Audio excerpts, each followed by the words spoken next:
عید کے دن یہ باتیں مستحب ہیں: حجامت بنوانا، ناخن کٹوانا، غسل کرنا، مسواک کرنا، اچھے کپڑے پہننا، نیا ہو تو نیا ورنہ دھلا، انگوٹھی پہننا، خوشبو لگانا، صبح کی نماز محلے کی مسجد میں پڑھنا، عیدگاہ جلد چلا جانا، نماز سے پہلے صدقہ فطر ادا کرنا، عیدگاہ کو پیدل جانا، دوسرے راستے سے واپس آنا، نماز کو جانے سے پہلے چند کھجوریں کھا لینا، 3، 5، 7 یا کم و بیش مگر طاق ہوں۔ کھجوریں نہ ہوں تو کوئی میٹھی چیز کھا لے۔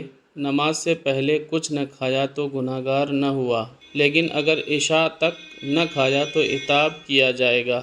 خوشی ظاہر کرنا، کثرت سے صدقہ دینا، عیدگاہ کو اطمینان و وقار سے اور نیچی نگاہ کیے جانا، آپس میں مبارک باد دینا، یہ سب باتیں مستحب ہیں۔